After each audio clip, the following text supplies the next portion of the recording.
Get enough sleep last night? Hello Cobra Kai fans, welcome back. The show concluded with its 6th season, and while we could say that's the end of it, we haven't truly said goodbye to this universe. In fact, we're anticipating spin-offs in the future. Right now, we're eagerly awaiting a new Karate Kid film set to release in May, but I like to think that's not all. The creators have hinted at even more spin-offs within this world. Before we dive into that though, let's tackle today's topic.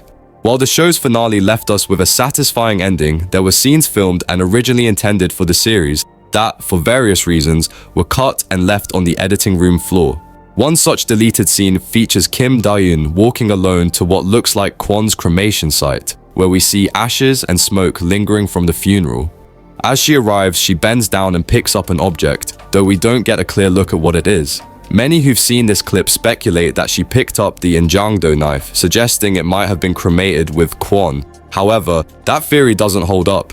In episode 11, titled Into the Fire, we see Kreese holding the knife just before Kwon's funeral. Later in the same episode, Master Kim appears with the knife and hands it to his daughter, Kim Da-eun, who uses it to fight him by the episode's end. Ultimately, she drops the knife into the fire, seemingly putting an end to its story. So, where does this deleted scene fit? The thing is, if it was originally meant to appear after Kwon's funeral, showing Kim Da-eun returning alone to the cremation site, the moment could have highlighted her compassionate side, revealing how deeply she cared for her student, a boy she helped raise in her grandfather's household. It would have been an emotional and fitting scene, and honestly, it's a shame it was removed. That said, the idea of her picking up the knife from Kwon's ashes doesn't quite connect, since we know the Injangdo knife wasn't cremated with him.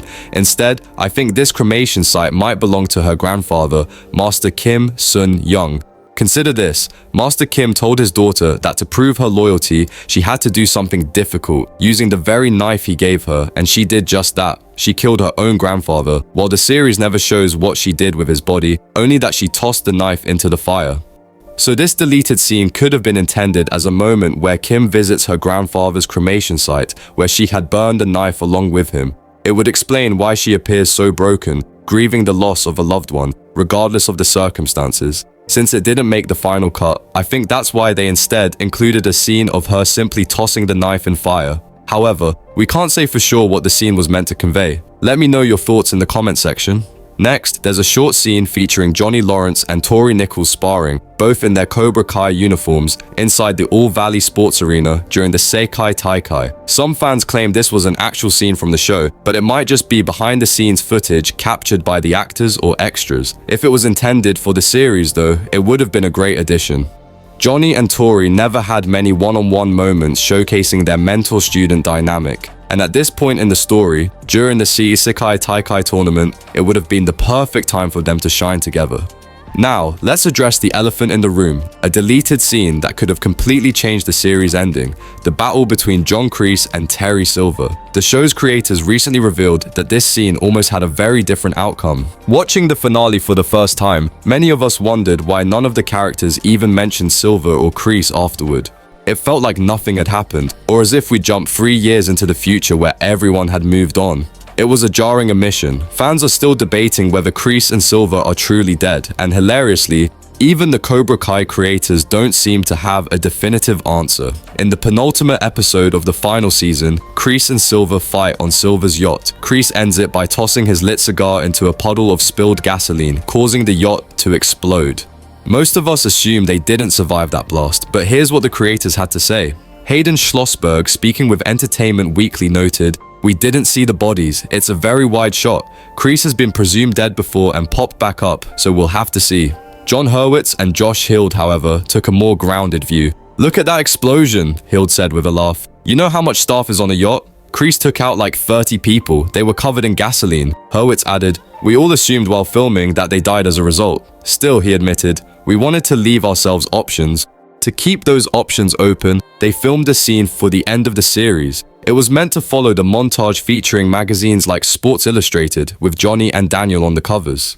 In this deleted scene, another magazine would have shown Terry Silver on the cover, alongside a story about the mystery of his fate.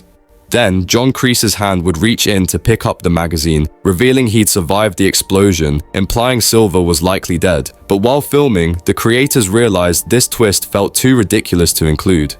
Hild explained that they struggled to say goodbye to Kreese and briefly entertained the idea of his survival. Ultimately, they looked at the massive yacht explosion and thought, no way, nothing survives that. So, it's become a bit of a running joke. Cobra Kai never dies. That being said, you'll never see the bodies, it's just a mystery. But still, I think it would have been smart to include a short scene of Daniel, Johnny, and the others watching TV as news breaks that the two senseis are missing, presumed dead. It could have given us the reactions of characters like Johnny, Tory, Daniel, Kim Da-eun, and even Sensei Wolf, tying up that loose end perfectly. As it stands, there's hope that the upcoming Karate Kid movie might reference Kreese and Silver, shedding light on their fates, though there's no guarantee. Future spin-offs could also touch on these characters in some way. What are your thoughts on these takes? Drop a comment below and let's get the conversation going. If you enjoyed this breakdown, give it a like, subscribe if you haven't already, and turn on all notifications so you don't miss out on more movie and TV show reviews. Stay badass.